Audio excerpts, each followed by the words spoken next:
Okay, so we will continue our discussion from where we left off yesterday.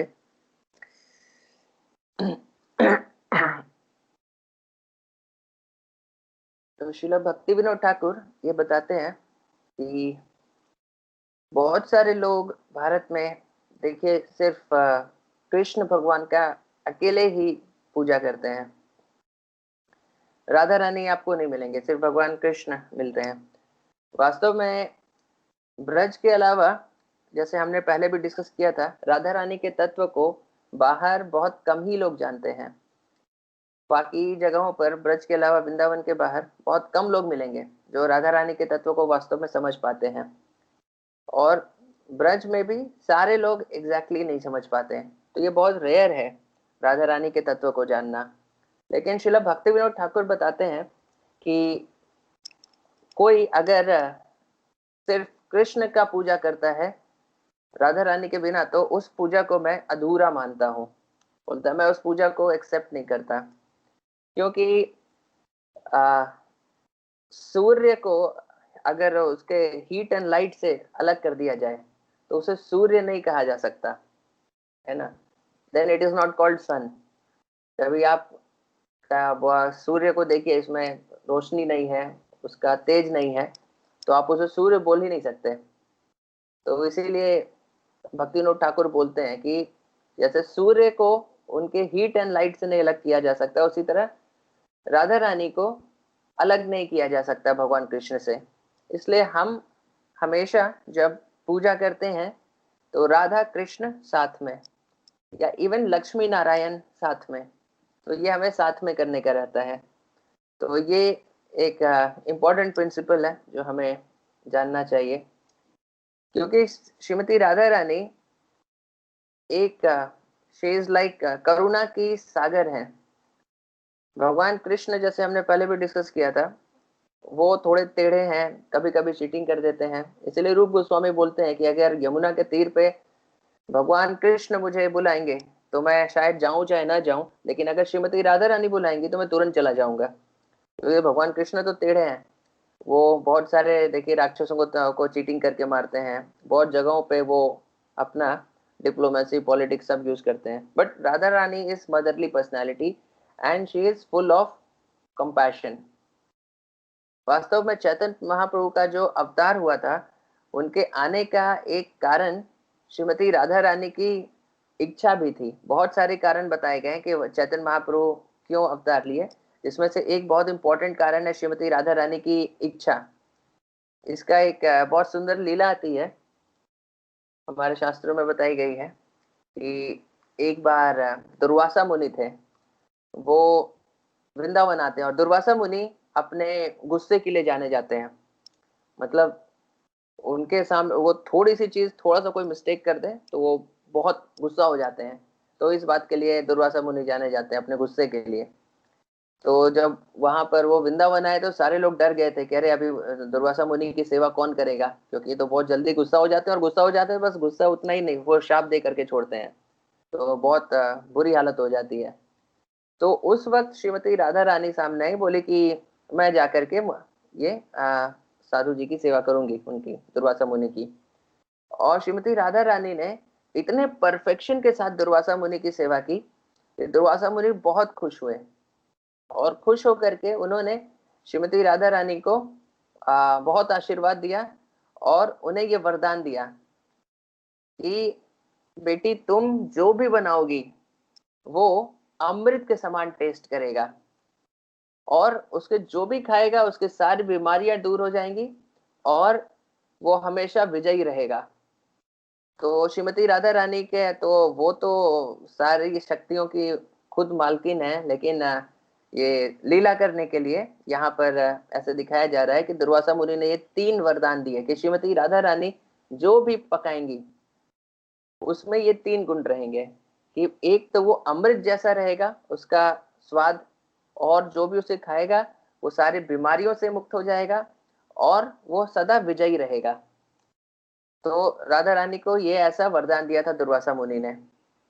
तो जब यशोदा मैया को पता चला कि राधा रानी को ऐसा वरदान मिला है, तो वो फिर ये सोच रही हैं कि अरे क्यों ना उसे बुला करके मैं बोलूं कि मेरे कृष्ण के लिए भी थोड़ा कुकिंग करो, थोड़ा उसके लिए भी बनाओ।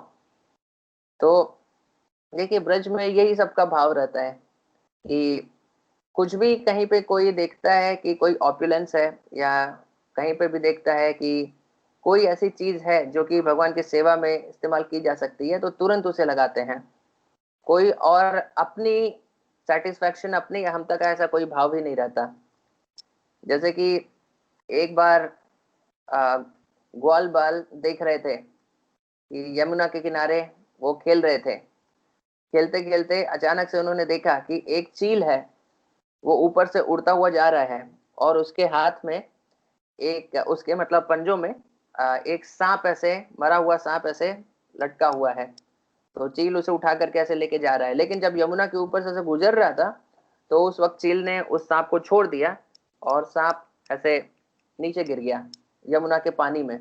जैसे ही सांप यमुना के पानी में गिरा और वो पानी का स्पर्श उसे प्राप्त हुआ, तुरंत वो 400 विष्णु फॉर्म एकदम अपने स्पिरिचुअल बॉडी में आ गया, और तुरंत वैकुंठ धाम चला गया। तो ये देख करके ग्वाल वाल बहुत आश्चर्यचकित हुए कि अच्छा, यमुना के पानी में इतनी शक्ति है कि अगर एक सांप, जो कि एक बहुत ही निम्न श्रेणी का जन्म है, अगर वैसा एक सांप भी अगर यमुना जी के पानी के टच में आता है, तो उसे 400 फॉर्म ऑफ विष्णु, ये ऐसे अपना स्पिरिचुअल बॉडी प्राप्त हो जाता है। तो इमीडिएटली देखिए उनके मन में क्या विचार आया। हमारे मन में विचार आता कि चलो हम लोग भी कूद करके नहाते हैं। मैं पूछता भी हूँ बहुत सारे लोगों से कि अरे कि तो ऐसा देखते तो आपके मन में क्या विचार आता। तो बहुत सारे लोग बताते हैं तुरंत जाके कूद जाते हैं हम भी यमुना में।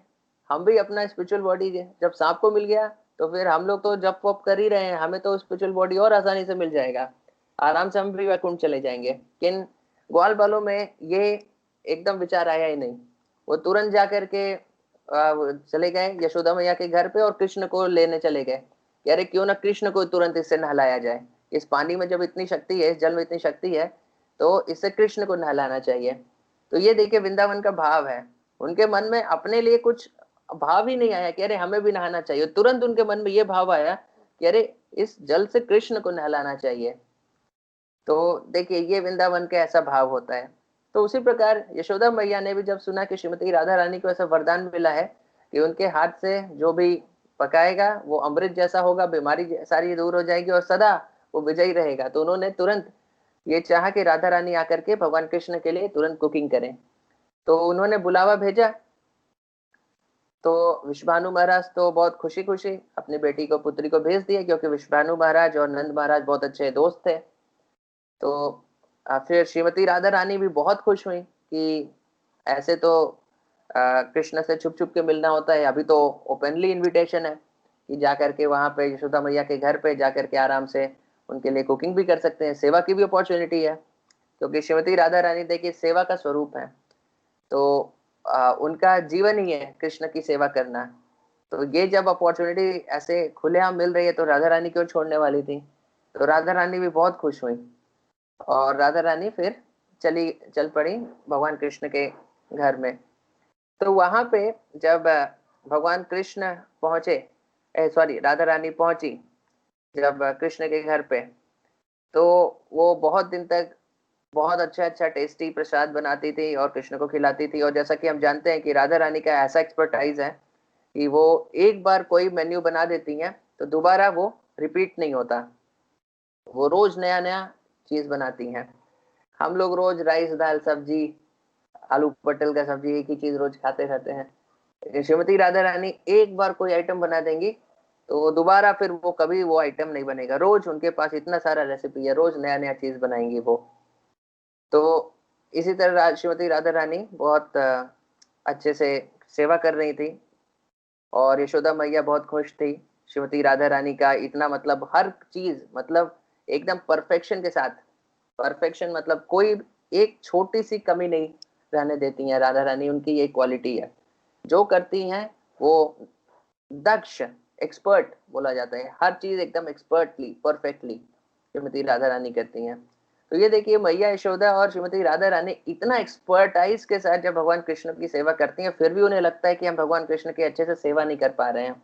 और यहाँ पर हम हैं जो हम सोचते हैं कि अरे कि हम बहुत बड़ा सेवा कर देंगे भगवान का। तो जस्ट ये कॉन्शियसनेस में देखिए क्या सेवा कर सकते हैं हम भगवान का।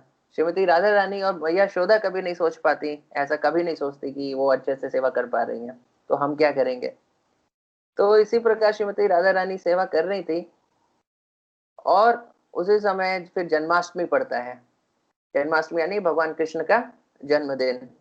तो जैसा हम जानते हैं कि वैदिक एज में जन्मदिन के समय लोग गिफ्ट लेते नहीं थे, बल्कि गिफ्ट बांटते थे। यानी अपने घर का द्वार खोल देते थे, और जो भी साधु सन्यासी या कोई भी याचक आता था उन्हें दान दक्षिणा उस समय दिया जाता था जन्मदिन के अवसर पे। तो उस दिन नंद महाराज और कृष्ण भगवान मिल करके जितने भी लोग आए थे सबको दान दक्षिणा दे रहे थे। और श्रीमती राधा रानी ये देख करके बहुत खुश हुई कि अरे आज कृष्ण का जन्मदिन है और इतना अच्छा सारा दान दक्षिणा सब चल रहा है।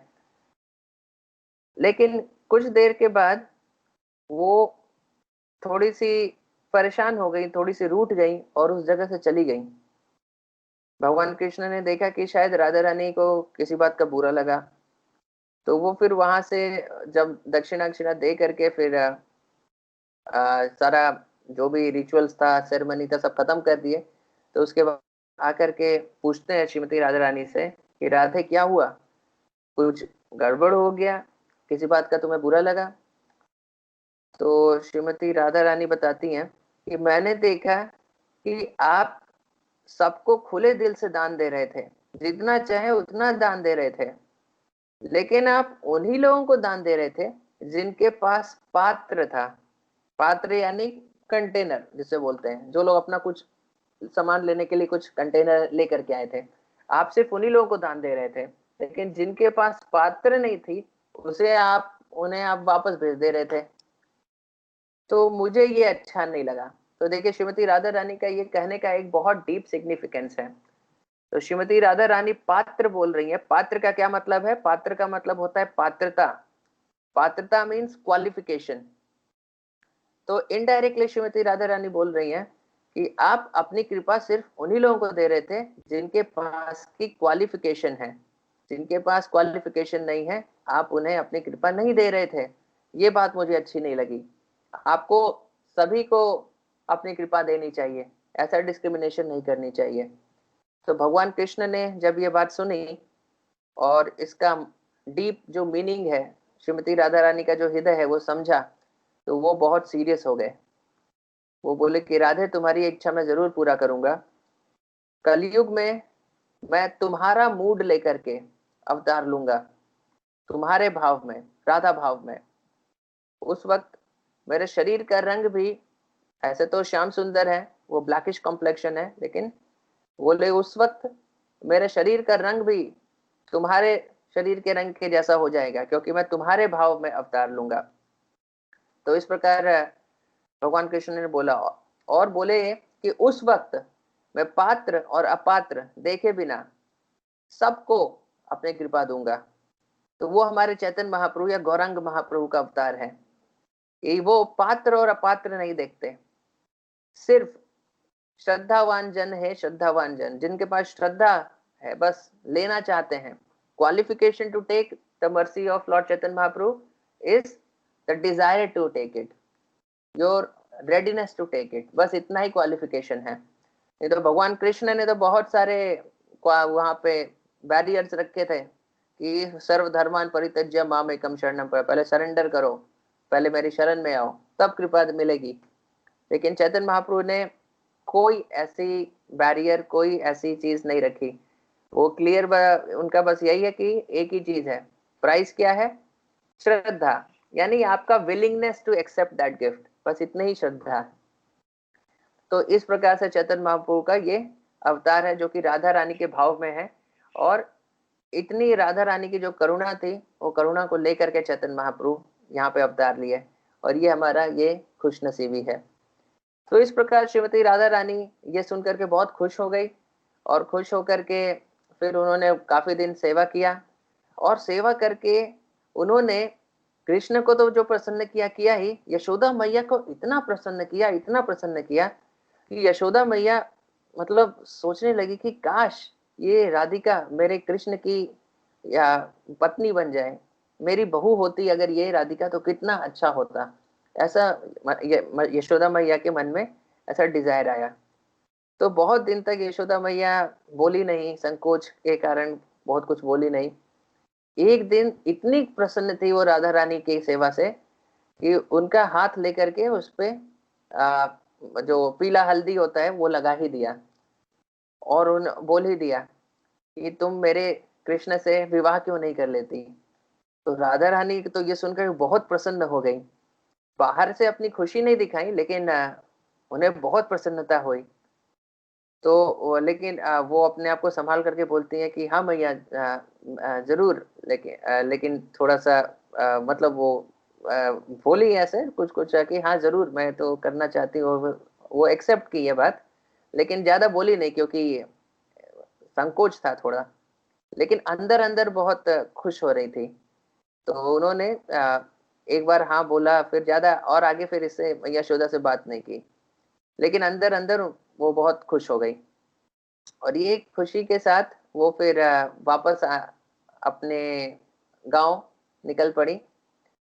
तो रास्ते में जब वो आ रही थी उधर बरसाने की तरफ, तो रास्ते में पूरा खुश थी कि अरे यशोदा मैया ने मुझे ऑफर दिया है कि कृष्ण से मैं विवाह कर लूं, सारी चीजें, और इवन मेरा हाथ पीले भी कर दिए। हाथ में पीले कर दिए मतलब हाथ में थोड़ा हल्दी लगा दिया था।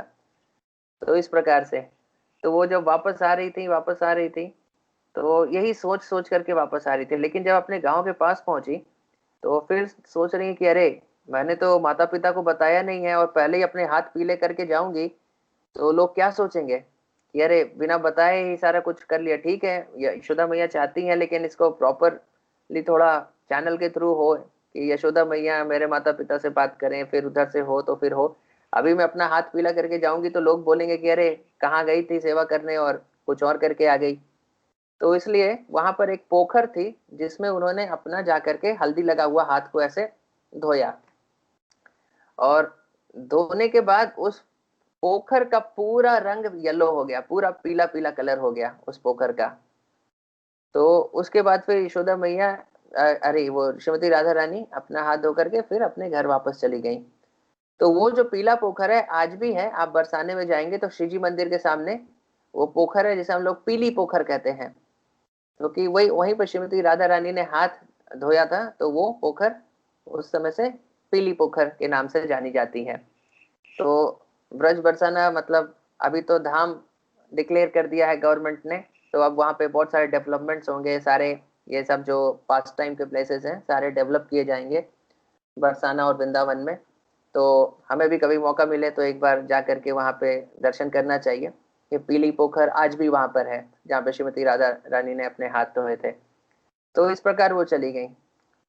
लेकिन उसके बाद फिर भगवान कृष्ण वहां पर उस पोखर के पास पहुंचते हैं और देखते हैं कि अरे ये पीला क्या है। तो बोल रहे थे अरे ये पीला रंग क्या है, ये अरे ये पीला रंग क्या है। ये ऐसे बोलते बोलते उस पोखर में घुस गए और घुस करके उस पोखर में घूमने लगे और बार बार बोल रहे थे अरे ये पीला रंग क्या है, अरे ये पीला रंग क्या है। और इस तरह बोलते बोलते पूरे पोखर में वो जब अंदर एकदम घुसते गए, एकदम गहराई में चले गए और अपने दोनों हाथ ऐसे उठाए हुए थे और बोल रहे थे इसी तरह बोलते बोलते घूम रहे थे कि अरे ये पीला रंग क्या है, अरे ये पीला रंग क्या है। और इतनी गहराई में चले गए कि उनका सर भी पानी के अंदर डूब गया था, ऊपर से सिर्फ उनके दो हाथ ही दिख रहे थे। तो सिर्फ आपको पोखर में दिखा दो हाथ चारों तरफ ऐसे घूम रहे हैं और ये आवाज आ रही है अरे ये पीला रंग क्या है, अरे ये पीला रंग क्या है। तो उसके बाद फिर जब चैतन्य महाप्रभु अरे सॉरी भगवान कृष्ण जब उस पोखर से बाहर निकले तो उनका पूरा शरीर येलोइश गोल्डन हो गया था। तो ये चैतन्य महाप्रभु के अपने अवतार की पूर्व सूचना इस प्रकार से भगवान कृष्ण ने दी कि मैं आऊंगा और ये पीले रंग के शरीर में श्रीमती राधा रानी तप्त कांचन गौरांगी यानी मोल्टेन गोल्ड उनका कॉम्प्लेक्शन है, येलोइश कॉम्प्लेक्शन। तो वो यही जब पीली पोखर से भगवान कृष्ण बाहर निकले तो उनका भी बॉडी का कॉम्प्लेक्शन पूरा येलोइश हो गया था। तो वो दिखा रहे थे कि राधा रानी का जो कॉम्प्लेक्शन कॉम्प्लेक्शन है वही कॉम्प्लेक्शन येलोइश कॉम्प्लेक्शन लेकर के मैं अवतार लूंगा पीला। और उस अवतार में क्या करूंगा, मैं हाथ उठा करके पूछूंगा ये पीला रंग क्या है। पीला रंग यानी पीला रंग सिग्निफाई करता है श्रीमती राधा रानी को। तो राधा रानी के भाव में आ जाएंगे और ये पूछते रहेंगे कि अरे, ये ढूंढते रहेंगे कि where is Krishna, where is Krishna. तो श्रीमती राधा रानी का भाव उन्होंने ले लिया। तो वही वो पीला रंग सिग्निफाई करता है राधा रानी का भाव, और राधा रानी का भाव क्या है कि वो हमेशा कृष्ण को ढूंढती है कि कृष्ण कहाँ है। तो इसीलिए भगवान भी बोल रहे थे पीला रंग क्या है, ये पीला रंग क्या है। तो इस प्रकार भी भगवान ने इस लीला से सूचना दी कि वो किस प्रकार चैतन्य महाप्रभु के रूप में आएंगे। तो इस प्रकार से हम देखते हैं कि चैतन्य महाप्रभु के अवतार के पीछे श्रीमती राधा रानी का भी एक बहुत बड़ा योगदान है। उनकी ही इच्छा से चैतन्य महाप्रभु ने इतना कृपालु अपना मूड लेकर के यहाँ पे अवतार लिए, ताकि हमारे लिए भी कुछ होप है कि हम भी भक्ति करते करते एक दिन उस लेवल पे पहुंच पाए कि हमें भी भगवान कृष्ण की कृपा मिल पाए। तो जब भगवान कृष्ण इस प्रकार आए तो श्रीमती राधा रानी ये जानती थी कि अरे ये मेरे भाव में आएंगे। तो जब महाभाव आता है तो ये पूरी तरह से अपने आप को भूल जाएंगे, जमीन पर लौटने लगेंगे और इनके शरीर को बहुत कष्ट होगा। इसलिए भी श्रीमती राधा रानी ने अपने शरीर से भगवान के शरीर को ढक लिया। इसलिए भी कहा जाता है कि चैतन्य महाप्रभु का शरीर जो था वो गोल्डन हो गया, क्योंकि श्रीमती राधा रानी ने अपने शरीर से चैतन्य महाप्रभु के शरीर को ढक लिया। और श्रीमती राधा रानी बस इतने से नहीं, उन्होंने खुद भी अवतार लिया गदाधर पंडित के रूप में। श्रीमती राधा रानी ने खुद अपना भी अवतार लिया। तो आप मायापुर में जाएंगे, बहुत जगहों पर, बंगाल में भी बहुत जगहों पर आपको गौर गदाधर के विग्रह मिलेंगे। यानी गौर जो भगवान कृष्ण है और गदाधर जो कि श्रीमती राधा रानी है। जो हम जप करते हैं जय श्री कृष्ण चैतन्य प्रभु नित्यानंद श्री अद्वैत गदाधर, तो ये जो गदाधर है यही श्रीमती राधा रानी है पंच तत्वों में से। तो गदाधर पंडित के रूप में श्रीमती राधा रानी ने भी अवतार लिया, और इसलिए भी अवतार लिया कि अरे यहाँ पर तो मैं स्त्री हूँ, तो भगवान कृष्ण से मिलने में बहुत संकोच होता है, बहुत सारी सोशल ऑब्लिगेशन है, मिल नहीं पाती। लेकिन जब मैं भी पुरुष के रूप में आऊंगी तो आराम से चैतन्य महाप्रभु के साथ हम लोग कृष्ण लीला डिस्कस करेंगे, बहुत सारी और भी लीलाएं करेंगे। तो इस भाव से भी श्रीमती राधा रानी ने गदाधर पंडित के रूप में चैतन्य लीला में अवतार लिया। तो ये एक सुंदर लीला थी जो जिससे हम देखते हैं कि किस प्रकार श्रीमती राधा रानी का इतना इन्वॉल्वमेंट है हमारे ऊपर। कृपा अगर जो हमें मिल रही है उसमें श्रीमती राधा रानी का इतना ज्यादा हाथ है। भगवान कृष्ण की भी कृपा पाने में श्रीमती राधा रानी ने का इतना हाथ है। इसीलिए वो motherly personality and she is the ocean of mercy. तो एक और लीला है जिसके कारण हम समझ सकते हैं कि कैसे भगवान कृष्ण ने श्रीमती राधा रानी के कारण ये अवतार लिया। एक बार राधा कृष्ण बैठे हुए थे एक झूले पे, और एक भंवरा आकर के श्रीमती राधा रानी के चारों तरफ ऐसे मंडराने लगा। तो श्रीमती राधा रानी थोड़ा उसे अपने हाथों से ऐसे हटाने लगी। तो इस प्रकार श्री दामा जो कि श्रीमती राधा रानी के भाई हैं और भगवान कृष्ण के बहुत ही घनिष्ठ सखा हैं, तो श्री दामा फिर आकर के श्रीमती राधा रानी के चारों तरफ से जो भंवरा ऐसे उन्हें परेशान कर रहा था उसे ऐसे हाथ से ऐसे दूर कर दिया। और फिर वो बोलते हैं कि मधु मधु चला गया। मधु यानी भंवरे का वो मधु भी एक नाम है। तो जैसे श्रीमती राधा रानी सुनी, उनके अंदर बहुत भाव आ गया और वो पूरे भाव विभोर होकर के जमीन पर लौटने लगी, क्योंकि मधु भगवान कृष्ण का भी एक नाम है। तो जब श्रीदामा ने बोला कि मधु चला गया, तो श्रीमती राधा रानी ने सोचा कि अरे भगवान कृष्ण चले गए, क्योंकि भगवान कृष्ण का भी एक नाम मधु है। तो ये देख करके भगवान कृष्ण को कितना आश्चर्य हो कि अरे मैं तो यही हूँ, मैं गया नहीं हूँ। फिर भी श्रीमती राधा रानी इतने भाव विभोर होकर के लौटने लगी जमीन पे। तो भगवान कृष्ण को बहुत आश्चर्य हुआ कि अरे ये इसका क्या भाव है, ये क्या प्रेम है, इसका मैं आस्वादन करना चाहता हूँ। क्योंकि मुझे लग रहा है कि मुझे भगवान होकर के जो खुशी की प्राप्ति नहीं है वो श्रीमती राधिका को मेरी सेवा करके प्राप्त हो जाती है। मुझे प्रेम करके श्रीमती राधा रानी को जो खुशी मिल रही है वो मुझे नहीं मिलती। तो ये बहुत आश्चर्य हुआ भगवान कृष्ण को कि मेरा प्रेम का स्वरूप क्या है और वो विप्रलंब भाव क्या है। देखिए ये श्रीमती राधा रानी ये विप्रलंब भाव में आ गई। तो ये बहुत आश्चर्य की बात है, भगवान कृष्ण कहीं गए नहीं, भगवान कृष्ण के प्रेजेंस में ही विप्रलंब भाव मैनिफेस्ट हुआ श्रीमती राधा रानी के अंदर। तो ये इससे बहुत आश्चर्यचकित हुए भगवान कृष्ण। तो उन्होंने डिसाइड किया कि मुझे समझना है कि वास्तव में श्रीमती राधिका का ये भाव क्या है जिससे इसे इतनी खुशी मिलती है। तो इसलिए भी उन्होंने राधा रानी का मूड लेकर के ऐसे अवतार लिया। तो श्रीमती राधा रानी की करुणा की बहुत सारी कथाएं हम कह सकते हैं, बहुत सारे हमारे शास्त्रों में बताए गए कैसे श्रीमती राधा रानी, जहां पर भगवान कृष्ण कृपा करने में थोड़ा आनाकानी करते हैं, श्रीमती राधा रानी वहां पे तुरंत रेडी रहती हैं कृपा करने के लिए। तो मैं भी एक दो लीला और हम सुनेंगे। एक बार की बात है कि एक भंगी था, वो भी ब्रज धाम में इसी प्रकार ऐसे झाड़ू मार रहा था और एक वृक्ष के नीचे, और उस वृक्ष के ऊपर ही राधा और कृष्णा एक टहनी पर बैठे हुए थे आराम से। तो श्रीमती राधा रानी नीचे देख करके बोल रही है कि कृष्ण देखो, अरे ये तुम्हारा भक्त है, कितनी अच्छी सेवा कर रहा है। तो भगवान कृष्ण बोलते हैं हाँ सेवा तो अच्छी कर रहा है। तो बोले कि अच्छी कर रहा है तो क्या, बस इतने से नहीं होगा, तुम्हें कुछ इसे देना चाहिए।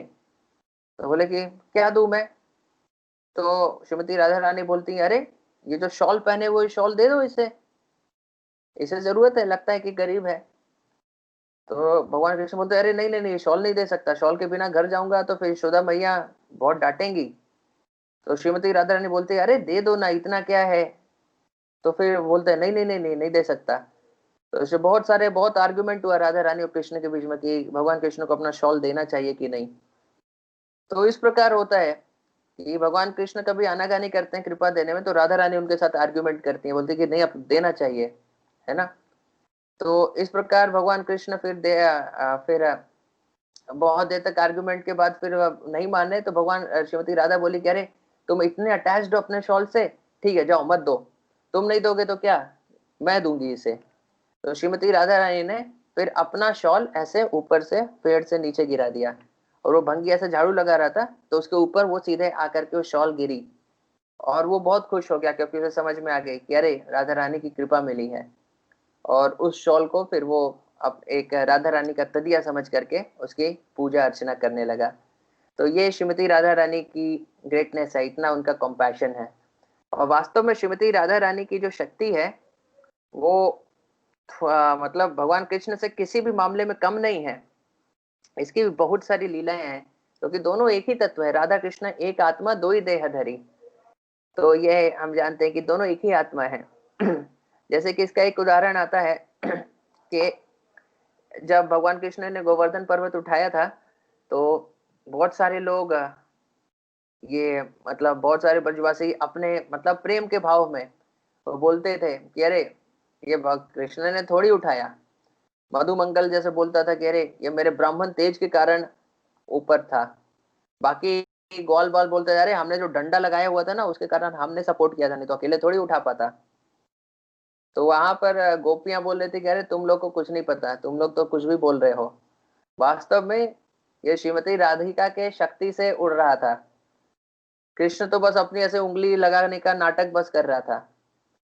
ऊपर जो गोवर्धन पर्वत था वो तो श्रीमती राधा रानी की शक्ति से था। तो गोप सारे हंसने लगे, बोले कि अच्छा श्रीमती राधा रानी की ऐसी शक्ति है कि अरे कि वो पर्वत उठाए हुए थे और हमारा कृष्ण बस ऐसे उंगली लगाया हुआ था गोवर्धन के नीचे, तो क्यों नहीं करो उसको बोलो कि फिर से उठा करके दिखाए। तो फिर वो श्रीमती वो बोली कि हाँ हमारी राधिका फिर से उठा देगी। तो फिर गोपियों ने बोला कि राधिका जरा दिखाओ तो श्रीमती राधा रानी थोड़ा संकोच कर रहे थे, बोली कि नहीं नहीं ललिता विशाखा छोड़ दो, जरूरत नहीं है इसकी। लेकिन उन्होंने फिर बोला कि नहीं नहीं तुम्हें दिखाना ही पड़ेगा। तो फिर श्रीमती राधा रानी ने फिर ऐसे थोड़ा संकोच वशी, लेकिन बस धीरे से बस अपना हाथ थोड़ा ऐसे कर दिया, और गोवर्धन पर्वत से फूटा नहीं, उठ करके सीधे आसमान में एकदम ऊंचाई पर चला गया। और सभी आश्चर्य हो गया कि अरे बाप रे, कृष्ण को तो 7 दिन तक ऐसे उठाना पड़ा था। तो श्रीमती राधा रानी ने बस अपने हाथ ऐसे किए और वो गोवर्धन पर्वत पूरा आसमान में चला गया। तो इसे देख करके सारे गोप और ग्वाल सारे आश्चर्यचकित हो गए, गोपियां बहुत खुश हो गई, देखो कहा था ना कृष्ण वो ढोंगी है, वो नाटक करता है, वास्तव में शक्ति हमारे श्रीमती राधा रानी में है। सब कुछ करने वाली हमें श्रीमती राधा रानी है, वो क्रेडिट नहीं लेती, लेकिन करने वाली हमारी श्रीमती राधा रानी है। वो लेकिन वो छलिया वो सब चीज का क्रेडिट बस ले लेता है।